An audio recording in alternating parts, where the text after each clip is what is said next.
This webinar is part of a series of resources that we have developed to support the work of the Expert Panel Project. And I'll just explain the work of the Expert Panel Project as a starting point. The project was commissioned by the Department of Social Services for 5 years from 2014 to 2019. The project supports families and children activity service providers to plan, implement and evaluate quality programs and share the results with others through the Child Family Community Australia Information Exchange.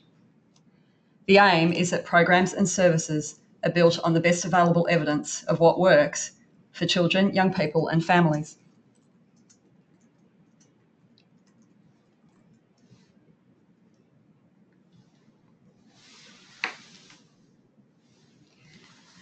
There's three main elements to the Expert Panel project.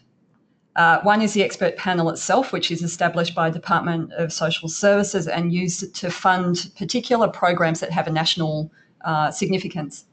The industry list, which is run by the Institute here, provides support for service providers to plan, implement and evaluate programs using their own funding. And we also offer support for service providers directly, for example, the Communities for Children program, which is around the evidence-based requirements that they have specific to their contracts.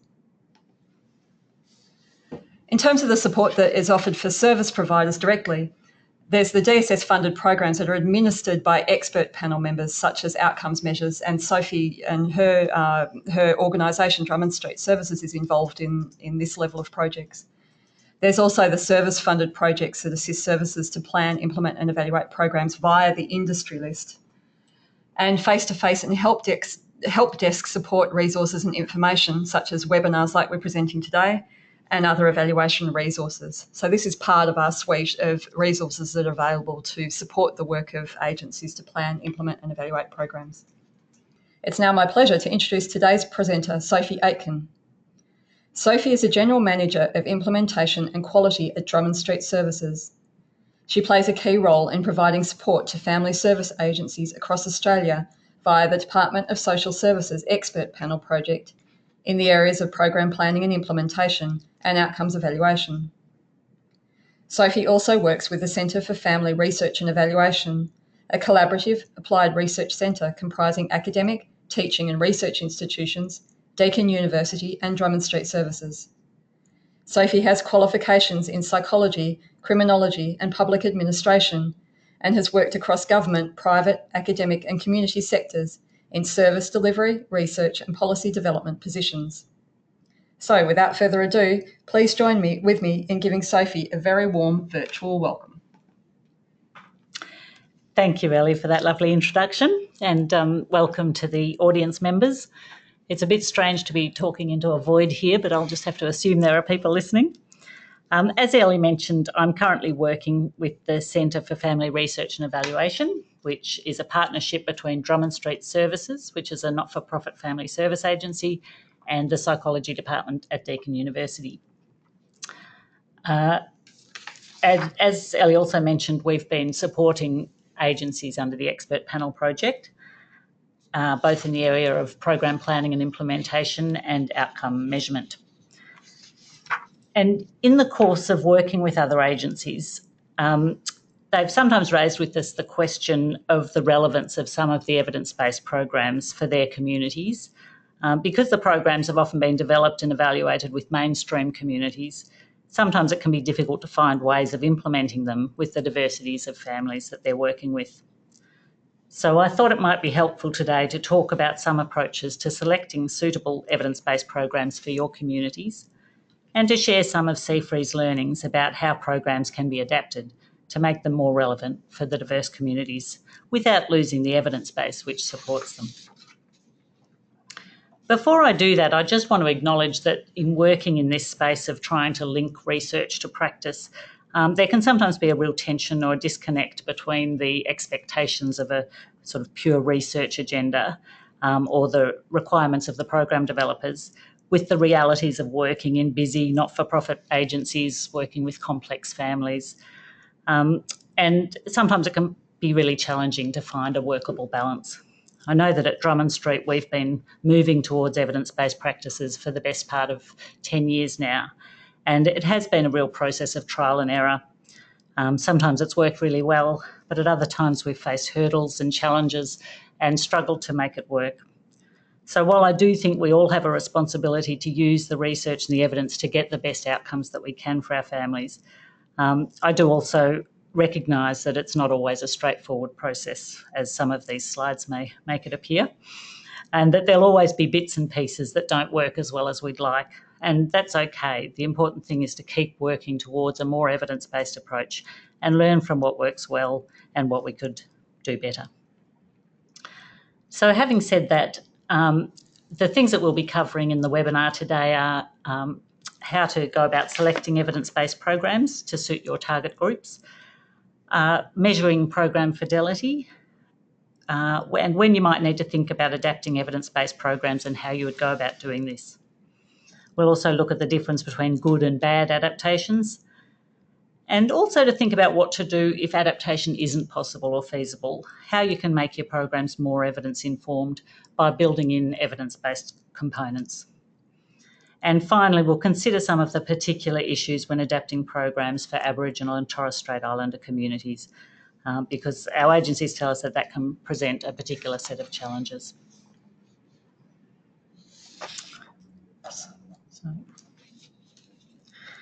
So the need to consider adapting programs comes about because there's often a mismatch, as we said, between the population that the program was developed for and the target population that you want to use it with. As we mentioned, in many cases, the programs have been developed with mainstream populations, and differences in the target population can operate as barriers to successfully implementing the program. So some of the differences that you might come across in your families include differences in culture and language, differences in the ages of the children that are being targeted in the program. You might be working with families from rural or remote communities as opposed to the urban communities that they've been developed with. There might be differences in the education level or the socioeconomic status of your families, and they may differ in gender and sexual diversity. And of course, there might be a mixture of these differences in your groups, and that can further add to the complexity of adapting programs. So at Drummond Street, we've adapted programs for many different groups over the years. For instance, we've done a lot of work with newly arrived African families in the high-rise commission flats and had to adapt programs to suit their needs. We've developed relationship groups for gay couples. We've adapted some of the parenting programs specifically for fathers. We've had to adapt anxiety groups for teenagers that were originally developed for younger children, just to name a few. So before you think about adaptation, you need to decide which evidence-based programs are going to be best suited to your program aims and target groups. And you would normally identify those through doing a community needs and service gap analysis. And so what you're wanting to be clear about is who are the at-risk groups in your community, and which of the common risk factors are prevalent in your community. So are there high levels of family violence or school disengagement, lack of service system, high rates of incarceration and so on. You want to be clear about the ages of the children that you're working with, and that may be determined by the service gaps in your communities, and also the type of program that you're looking to deliver. So whether you're working with parents or children's groups or delivering programs in schools or providing intensive family support programs and so on. So once you're clear about these things, then you can go about identifying the best program to meet those needs. And there's three ways that you could go about doing this. If you can find an existing evidence-based program that meets your program's aims and that's been developed and evaluated with your target groups, then you can go ahead and implement it without making any changes to the original program. If you do find a program that meets your aims but perhaps isn't well suited to your particular group, that's when you want to consider adapting the existing evidence-based program to make it more suitable. And then the third point that I'd like to look at is the idea of developing a program and enhancing it with evidence-based core components. So we'll consider each of these options. So in thinking about which evidence-based program to adopt, You want to consider, does the program meet your needs, and do you have the resources needed to implement it over time? So implementing evidence-based programs is something that requires careful planning, and it may involve making changes within your agency to support the delivery of the program. The Hexagon tool is just one example of a tool that's been designed to help agencies to do this in a structured way by considering the 6 factors listed there. So you can evaluate the suitability of particular programs for your agency. So as we mentioned, you want to identify how well the program meets your needs, whether it fits well with your agency's priorities and structures, whether you've got the resources available to implement it, and whether the evidence exists that the program will achieve the outcomes that you're looking for. Do you have the expertise and support within your agency to implement the program, and whether you'll be able to sustain the implementation over time. So it's important to think these things through before deciding on a particular evidence-based program. So a good place to start, and you'd all be familiar with this by now, I imagine, is the AIFS Guidebook of Evidence-Based Programs, and the website is listed there. So you can search the evidence-based program profiles using the C4C program objectives, which are listed here. You can search by target groups, so it might be the age of the children that you're trying to target, or whether you're looking to target parents or at-risk and vulnerable families, or you can search with certain keywords. So the program profiles will give you some information about which groups the program was evaluated with, its cultural relevance, as well as a link to the research. So again, many of the programs will have been designed with mainstream populations, but some have been specifically designed for or evaluated with different minority groups. So it's worth exploring this in selecting your program. Another option that I thought was worth mentioning, particularly if you're working at a whole of community level, such as the C4C facilitating partners, is to explore working with the Communities That Care project.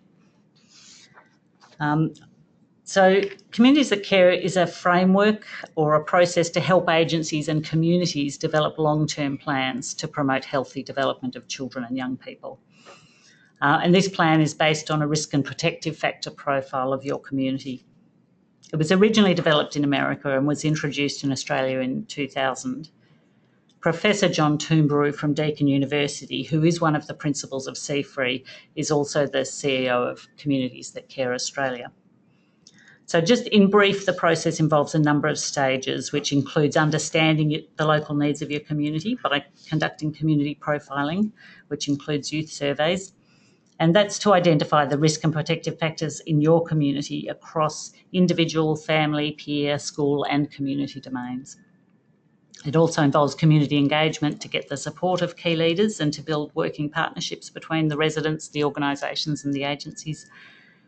And most importantly, it involves the development of a community action plan, which is established to select and implement evidence-based prevention programs and intervention programs that have been designed to address the selected priorities and targets and that have relevance in an Australian context. And then finally, built into it is a monitoring and evaluation process, which is implemented to assess the effectiveness of the local community plan. So I just thought that was worth mentioning for those that are working across a community level, because a lot of this webinar is more at the program level. So once we've selected our program, it's really important to think about implementing it with Fidelity. Selecting the program is the first step, but you need to implement Fidelity measurement to make sure that the program is being delivered as it was intended. So when we're talking about Fidelity, we're talking about faithfulness to the original program. Because otherwise you can't know whether the outcomes that you achieve or don't achieve are due to the program not being effective or to the program not being delivered properly. So implementation may prove ineffective or inefficient or unsustainable if the monitoring doesn't occur. So practitioners will often change or adapt evidence-based programs as they implement them over time. And so the program drifts from its original purpose or design, and then you lose the fidelity to the program. But so before we can measure fidelity, we need to know what are the core components that need to be adhered to. So we need to be clear about the target group that we're seeking to deliver to so that we can make sure that the right people are turning up to the program. We need to be clear about what the qualifications of the facilitators and the training needs to be, how many sessions are to be delivered, and the core program content that's to be covered. And we also want to be clear about what are the key activities and teaching methods. So these might be things like modelling, role plays, peer support, homework, group activities, videos, handouts. We need to be clear about all of those different components that make up the program so that we can measure whether they're being delivered as intended. And then we also want to think about participant engagement and responsiveness, because there's no point delivering the program if the participants are not engaged with it. So once you've identified these core components, you then need to think about how you can go about measuring them. So there's just a few points here to think about in measuring fidelity. Collecting demographic data about the clients enables us to make sure that we're reaching the target group that we're aiming to reach. So it might be information about which cultural group they're from, the ages of their children, their socioeconomic status, and so on. Because we might find that in analysing this, we're still not reaching the most vulnerable and disadvantaged groups that we were meaning to. So then we might think about putting other measures in place to address that. Recording details of the facilitators will ensure that they have the relevant qualifications and training, or it'll identify where the gaps are if they haven't got it and what needs to be addressed. Collecting attendance records for every session allows us to identify whether some participants are missing important sessions. You might need to then deliver those to them individually or get them to attend a different group. And it also allows us to measure the effectiveness based on the number or the content of the sessions that they have attended. So attendance records are really useful data to collect. Another suggestion is to complete a session record which identifies which topics were covered in that session and which activities or homework were delivered. So this can be like a checklist of the key topics and activities, and the facilitators can just tick at the end of the session which ones were delivered. And that's a way of monitoring to make sure that all the relevant content and activities have been delivered. It's also a good idea to have, particularly for new facilitators, to have an observer attend to rate their fidelity to the teaching methods. So if they're supposed to be teaching with a strengths-based approach, for example, or to be modelling certain behaviours during the program, then it's a good idea, especially in the early stages, to have somebody that can measure that. And then in terms of the client responsiveness, one possibility is to record which participants have completed their homework tasks. Another is to see how many sessions they've attended or if they've stopped attending sessions, and also obtaining client satisfaction surveys can be useful data to measure that.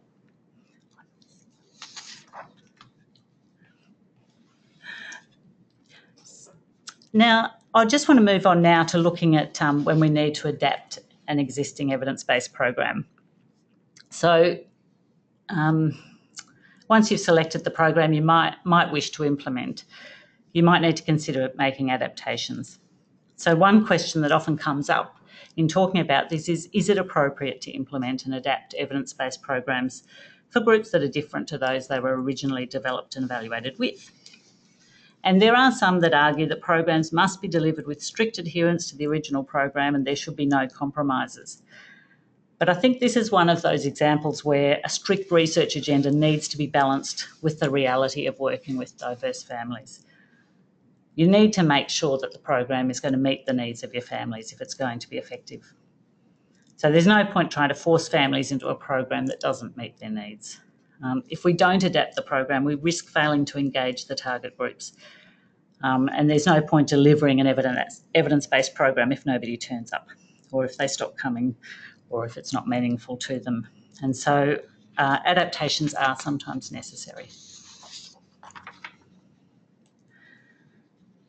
I think it's also we know from the research that there are certain conditions which are important for children to thrive, regardless of the culture or the community or the family group in which they're raised. So there is a rationale for adapting evidence-based programs as long as we maintain the core components. So this slide highlights some of the common risk and protective factors for child wellbeing. So, for example, children are going to be at greater risk where they experience abuse, family conflict, parental substance abuse and so on, regardless of their culture or the location where they're growing up. And therefore, programs which are demonstrated to address these risk factors or which develop protective factors such as building school connectedness or teaching social and emotional skills to children or strengthening parent-child attachment, these programs are likely to be of benefit across different groups. So when should we think then about adapting a program? Barrera and Castro are two researchers who've done a lot of work in this field, and they suggest that adaptation is justified in one of these four conditions. The first being ineffective engagement. So if you've tried to deliver an evidence-based program but people from your target group are not turning up, or they drop off after one or two sessions, then you might need to think about making changes to the program to increase participation rates. The second condition is where there are unique risk or protective factors in your target group. So if your group's had a particular experience or a particular stressor, it might be experiences of discrimination or trauma or forced relocation, you may need to consider this in the way that you deliver the program. Sometimes as well, research shows that there are differences in risk and protective factors for different cultural groups. So for example, while assertiveness is seen as a protective factor for children in Western cultures, that's not always the case in some Asian cultures. And in fact, low assertiveness in Chinese children has been found to be protective. So it's being mindful that there may be differences in the risk and protective factors across some cultures. The third point there, the unique symptoms of a common disorder, is probably less relevant for our early intervention programs. It's more for clinical treatment programs. But it's just being aware that for some groups there may be differences in the way that a condition appears. And then the final point there is if effectiveness is not demonstrated. So if you do deliver an evidence-based program without making any changes and you find that the outcomes that you were seeking were not achieved, then that may be an indication that some adaptation is required to make it more relevant. So if you are considering adapting an evidence-based program, there's a number of steps that you want to go through. The question essentially that you're asking is what needs to be changed and how you might go about doing it. So we've already thought about the first two steps there, the importance of conducting the community needs assessment and selecting an evidence-based program. The third point here is being able to identify what are the important differences between your families and the original population that the program was developed and evaluated with. And these differences, as we touched on before, could fall across a number of areas. So these are some of the things that you might need to think about in adapting the program. So there might be differences in language, which is obviously going to impact on the ability of the target group to understand the program content. So you might want to think about changing the language in which the program is delivered or simplifying the language for families where English is a second language. When we're talking about language, we also need to think about the concepts and whether they have cultural relevance for different groups. So, for example, at Drummond Street, when we're working with African populations and wanting to talk about issues of mental illness and depression and anxiety, those concepts don't translate terribly well. The term mental illness for that population often means just crazy. And they often don't differentiate between physical and psychological symptoms. So we consulted with members of the community to come up with more translatable terms, which meant rather than talking about depression and anxiety, that we'd talk about things like the level of energy or the level of pressure they were experiencing, sleep problems and so on. So in terms of those first 2 points there, in terms of language and ethnicity, they're the sorts of things that you want to think about in delivering or adapting your programs. There might also be difference in socioeconomic status. And so what we're talking about there are the resources that the families have to draw on, whether it's transport or childcare. It might be their education levels. And so you may need to adapt the program depending on their capacity in that respect. And then, as we mentioned, urban and rural context. So there's obviously going to be logistical barriers if somebody's living in a rural or remote setting, which is going to affect their participation in program activities.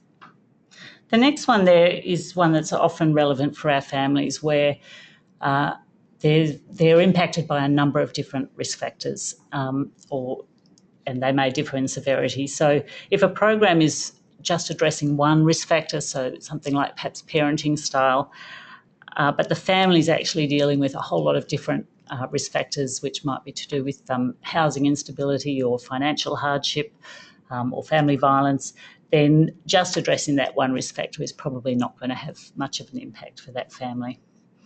And similarly with family stability. So they're all the sorts of things that you want to think about where you might need to adapt your programs to make them more relevant. So in deciding what changes to make, the goal is to modify the program in a way that makes it more suitable for your group without changing the program's core components. And when we talk about core components, we mean the elements of the intervention that are thought to be responsible for its effectiveness. So you want to be really clear about what the core components of the program are. And to do this, you need to understand the program really well. What is the theory of change which informs the program? It can be helpful to talk to the program developer to ascertain what the core components are that can't be changed. But essentially, there are three aspects of the program that shouldn't be changed, as shown on this slide. So firstly, there's the core content components, and that's looking at what the program is teaching in terms of changes of knowledge or changes in skills and so forth. So it might be teaching things about the normal stages of child development, or teaching children social and emotional skills, or teaching parents behaviour management skills. So you can't delete content from the program. Sometimes we meet with facilitators who say, oh, this particular session was too hard for our families, so we're leaving it out. That's not the way to address it. You need to leave the core content in there, but find ways to make it more accessible for your families. So it might be changing the language, might be allowing for more discussion of that topic, or using visual aids and diagrams rather than words. But once you take the content out, then you're changing the intervention. And the second one there are the pedagogical components. So that's talking about how we're teaching the information as opposed to the content of the information. So it might be, as we mentioned before, it might be things like modelling certain behaviours, or incorporating role plays into the sessions, or it might be homework activities and those sorts of things. So it's the method of teaching rather than the content. And then thirdly, the implementation component. So this is, as we mentioned before, this is about having the resources necessary, having suitably qualified staff to deliver the program, having all of the materials that you need. So they're the things that we don't want to be changing in adapting our programs. The things that we can look at changing, however, are listed here. So location, we want to think about the settings where the participants are going to be most comfortable and where they're going to feel safe, and locations that are accessible to them. So I know for some Indigenous communities, they deliver their playgroups in a park setting because that's a more comfortable space. For some remote communities, they deliver programs in schools, which is often quite successful. It's a place where families are already familiar and that they will be congregating anyway. At Drummond Street, we deliver programs from the high-rise housing estates because that's where the families are that we're wanting to work with. So you can certainly think about changing the location to make programs more accessible. The second point there is about accessibility, which is not just about location, but it's also about whether your target group can get to the program. So it might be about delivering the program after hours when they're not at work, might be providing childcare for families so they can get there, or thinking about transport. And for some families, it might be delivering programs online. Staffing, as much as possible, should reflect the diversity of the group that you're working with. So using community members or leaders to co-facilitate or to facilitate the program can be very beneficial. We've certainly done that often with our African parenting programs. And the other facilitators you would want to be trained in cultural competence as well. So we can also look at changing the language, as we mentioned before, or the other resources. So adapting the images that you're using, adapting the content of the role plays, and so on, to make them more familiar and more relevant for your target group. So when we've delivered parenting programs for fathers, it can sometimes be challenging to engage fathers. So we make sure that we're talking about fathers, that the role plays are including fathers and fathering activities. We've delivered the programs in outdoor settings, and incorporated some physical elements to the programs, just as ways to make it more relevant for fathers and more engaging. And then in terms of the activities, as we've said, you might want to minimise or eliminate written tasks if you've got low literacy levels, or replace written tasks with discussion and so forth. So returning to this slide again, once you've made the changes that you'll need, that you want to make, you need to pilot test the program with your community members and with facilitators, because it won't be until you try it out that you find out what's working or whether there are more changes that are indicated. And it's also an opportunity to get feedback at each session from the participants and the facilitators about how it's going. And so keep in mind that adapting a program is a process that occurs over time. You might need to have a few goes until you get it right. And also remember to document any changes that you're making to the original program so that it can be replicated in future. And the last point there is that it's really crucial to conduct outcome evaluations to make sure that our adaptations have been successful in maintaining the effectiveness of the program. There can be additional challenges conducting evaluations with different cultural groups because, again, a lot of the standardised measures have been developed with mainstream populations and don't always translate terribly well, but we might have to leave that for the next webinar. And so then the third option there that I just wanted to touch on was the idea of developing or enhancing your own program with evidence-based core components. So at times you might find that there isn't an evidence-based program that you feel is going to suit the needs of your target group, even with the good adaptations of the kind we've discussed. And in that case, you might think about developing or adapting your own programs by incorporating evidence-based intervention components that have demonstrated effectiveness. And this is an approach we've sometimes found to be useful at Drummond Street. Obviously, the preference is to use an existing evidence-based program because that's got all of the research behind it and has had robust evaluations done. But sometimes this can be a helpful solution. So as many of you would be aware, there's certain conditions that you need to meet to receive approval through AIFS for your program. To meet the 50% evidence-based requirement for C4Cs.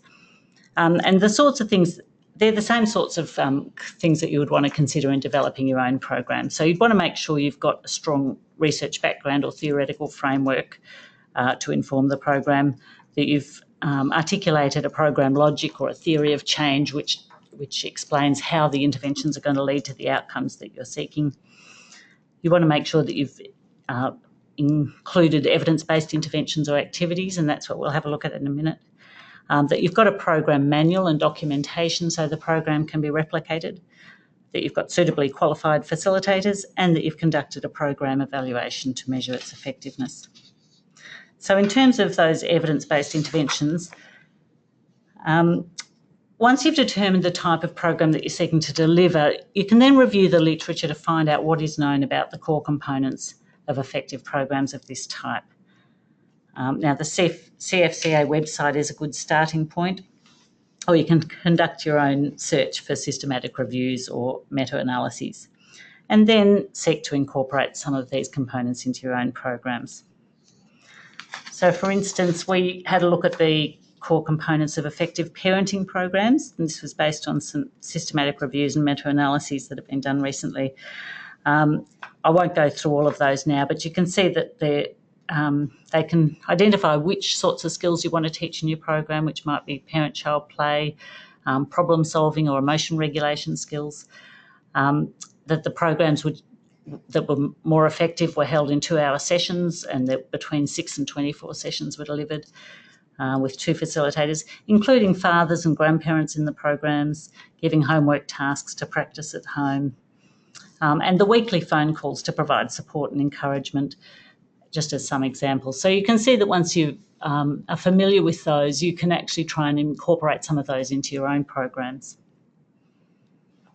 And we did something similar at Drummond Street with our intensive family support program. So we did some research to identify the key components of effective family support, which I've listed there, and then developed our program around those components.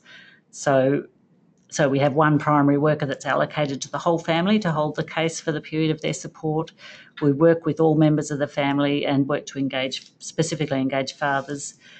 We include home-based support and practical support, so it's not just a counselling intervention.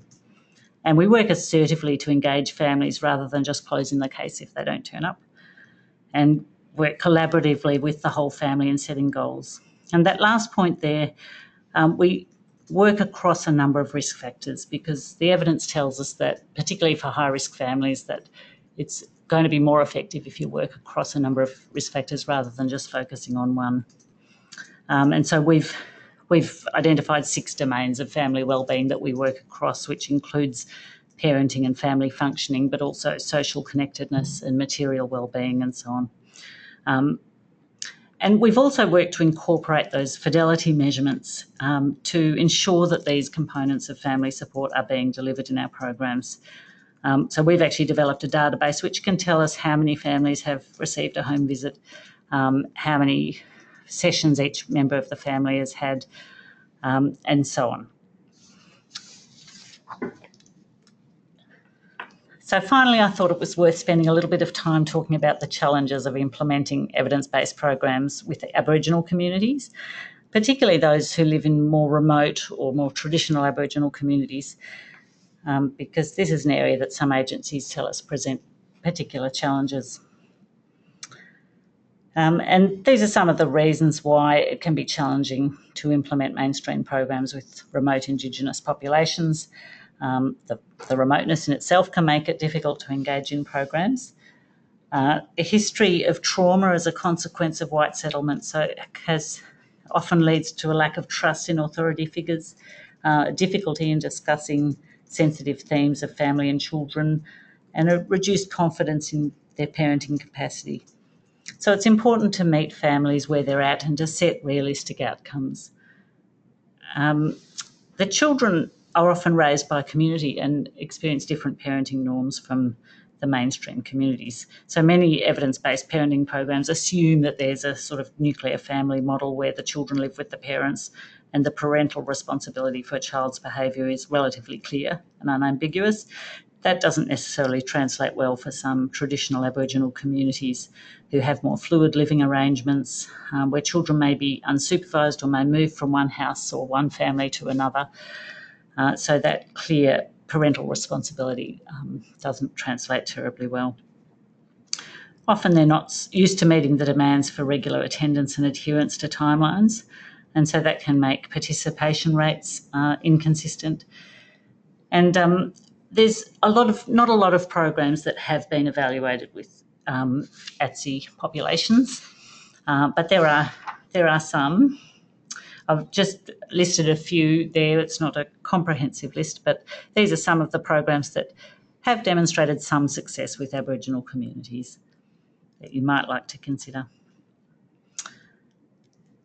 Alternatively, if you're looking to adapt another program for an Aboriginal population, there's certain points to consider that we've probably covered most of these before, but it's important to remember that it's essential to engage with the community leaders and to conduct consultation about the program content and the resources, to try to engage the whole community in activities rather than just focusing on individual parents, employing local community leaders to help facilitate the program, and ensuring that the non-Indigenous facilitators are trained in cultural competence.